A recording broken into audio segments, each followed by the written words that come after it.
Hi there, this is Sandra from the Schwowin's Nest. Thanks for joining me today for another episode of Timber Tuesday, where all my projects are wood related. This project is reusing this artist panel that, of course, has farm fresh Christmas trees on it.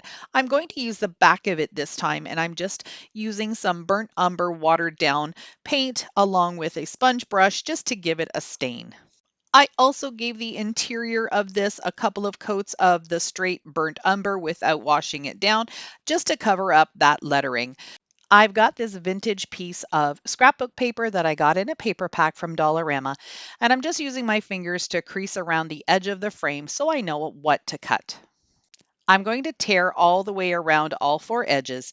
And the reason I'm starting from the back is because I don't want to see the white paper when I tear it from the front. So if you tear paper on the front side, you're going to see a little white frame. If you like that, go for it. You can do it that way. But I've decided to do it this way because I don't want to see that. Using a handy dandy glue stick, I'm going to go ahead and just put glue all along the back of the paper and then glue it down to the panel. I could have used Mod Podge as well because I'm not going to be covering the front of this paper, but sometimes Mod Podge still gives you a little bit of wrinkling and bubbling, although this is a thicker scrapbook paper, so I think it would probably have been all right. So if you don't have a glue stick, by all means, go right ahead and use some Mod Podge or whatever type of glue you might have. Now I'm going to use Americana gel stain in dark walnut, and I'm going to squirt some onto a baby wipe. I rub the stain into the baby wipe, and now I'm going to go ahead and go all around the edges and on top of the paper. And you can see here that it's just giving it a really nice deep vintage look. I'm also going to take the baby wipe and run it all the way across the paper itself just to give it, again, more of a vintagey feel. I'm going to use some of this Hiipoo transfer paper for fabric. When you get this package, you'll get 10 sheets of printer paper. You get a what's called a laminate sheet, and I'm not 100% sure what that is for, so I'm going to have to look at that a little bit more. You get these grease sheets, two of them, which is sort of like parchment paper. And then this is what the actual sheets look like. You're going to print on the white side. So here are my images. I'm going to cut them out with my scissors, getting really close to the image. Actually, you want to kind of go on the inside of the outline of your image, just so you don't have any of the white peeking through. The next step is to peel off the backing.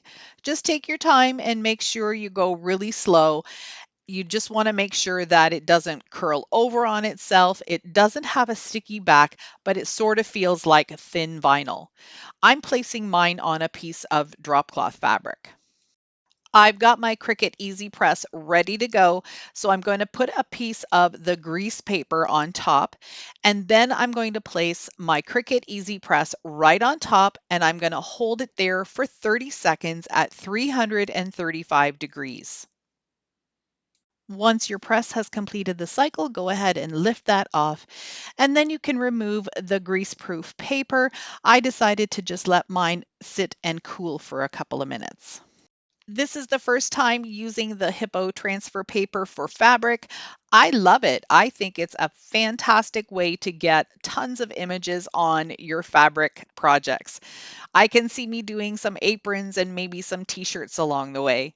What I'm doing now to finish this project is just fraying some of the drop cloth so I have a little bit of an edge all the way around. I flipped this over so you can see the image. It's an owl. It's absolutely gorgeous. I'll have the link to it down in my description box if you're interested. And of course, it's available on Pixabay for free. I'm going to just hot glue the drop cloth fabric right in the center of my panel. I'm going to be adding some Sola wood flowers to the frame, but I wanted to try dyeing them. I've never done this before. I'm taking some of the honey brown paint that is my favorite color for fall, and I'm putting it in a wide mouth jar. This just happens to be a salsa jar. So I'm going to go ahead and add some in there, and then I'm going to pour about the same amount of water in it as well. I put the lid on and just gave it a little shake to make sure that there weren't any lumps.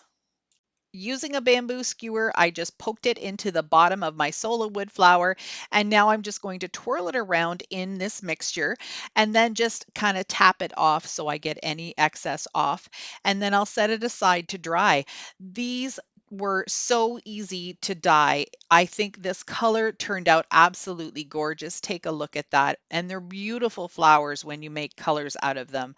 I did purchase some other Sola wood flowers that were already dyed, but now that I've tried this, I don't think I'm going to need to get any like that anymore. I'll be able to dye all of my own flowers. I'm so excited for this.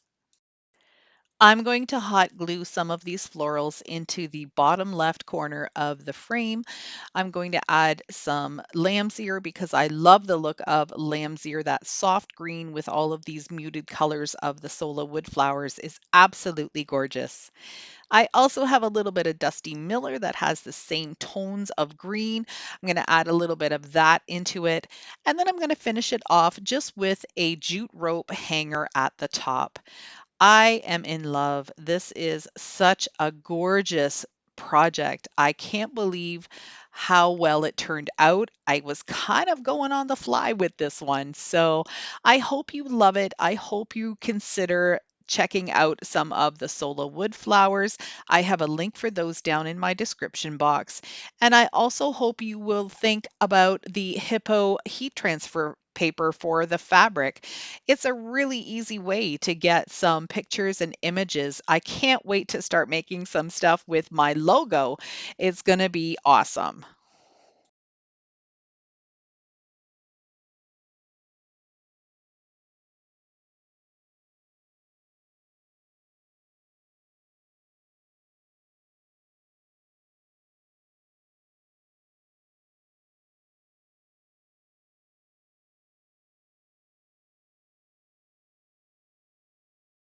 I've always wanted to make a little rustic wagon, so I'm using my miter shears just to cut down a couple pieces of dowel. I've got the longer one cut on some angles so I can easily glue it onto this little piece of barn board. I also went out to my table saw and just cut up some of a large stick that I had into 4 little wheel shapes. I'll glue the handle onto the block and then the block onto the piece of wood. I'm just using hot glue for this. It's not going to have anything heavy on it. It's not a working little thing. It's probably just going to sit on a tiered tray or on a shelf somewhere in my home. For the wheels, I'm just eyeballing where they need to be. They might be a little bit crooked, but as I said, it's going to be just for me. So it really doesn't matter if it's 100% straight or if it's got a little bit of a teeter to it. I think that will just add to the rustic features of it. I'm using some burnt umber acrylic paint and some water and a foam brush, and I'm just going to go ahead and stain the whole thing just so it looks like it all belongs together since there's so many different colors in this. I'm also going to then take a baby wipe and just clean up any of the areas that I don't want the stain on, like the tops of the wheels.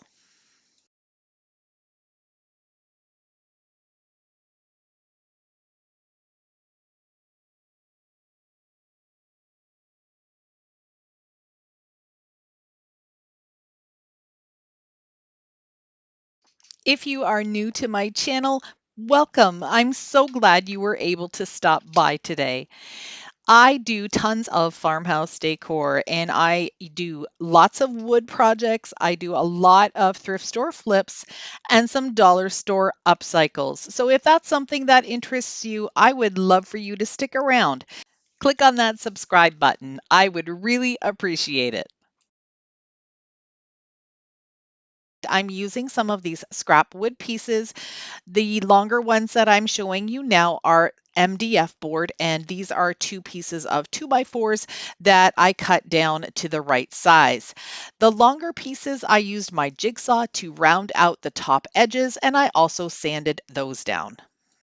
I'm going to be making a set of bookends, and what I'm going to do is use my Weldbond glue, which is my absolute favorite glue to use. You guys have seen me use this lots and lots. I'm going to use a generous amount on the corners here, and then I'm going to use some hot glue, and that will help to just hold the pieces in place until the Weldbond glue has a chance to set up. That will also allow me to continue working on these pieces. I'm going to give these 2 coats of my DIY chalk paint, which is just a latex house paint in flat white, which you can buy right off the shelf at your hardware store, and some talc. If you're interested in how I mix this all together, I've got a couple of videos on that, but I have the recipe down in my description box, along with a couple of links to some talc that you can buy on Amazon. Check out these adorable little geese that I picked up at a thrift store near my cottage. They were $1 a piece, so I had to snap them up.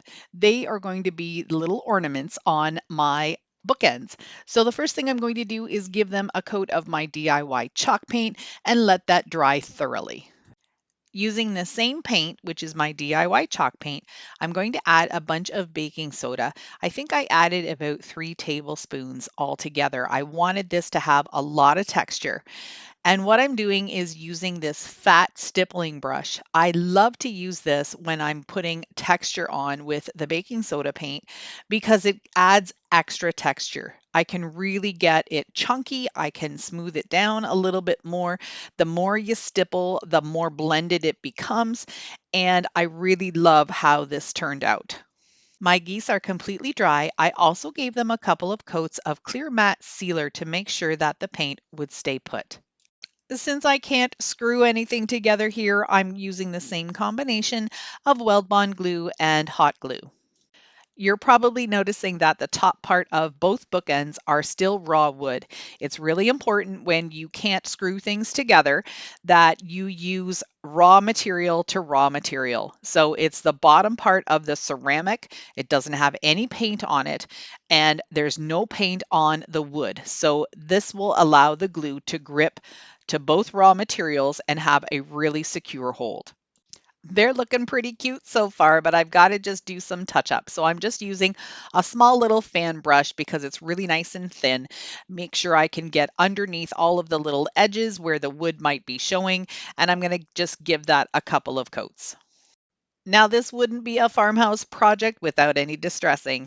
So I'm taking a really rough bristle brush and a tiny little bit of black paint. And I'm just going to go very gently to start and get a little bit of distressing happening on the bookends and also on the geese.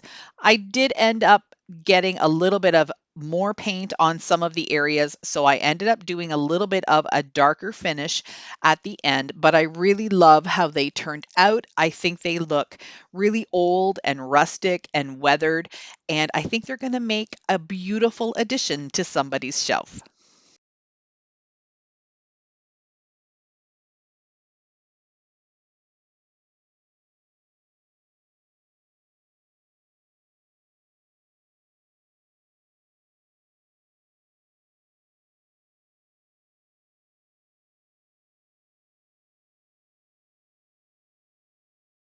I really hope you enjoyed my videos today. If you did, please give me a thumbs up. That tells YouTube that you like what you saw and they promote me more, which helps my channel.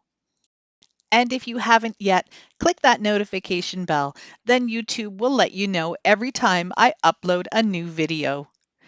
Thanks again for watching. I truly appreciate each and every one of you. I hope you have a fantastic weekend. See you in the next one.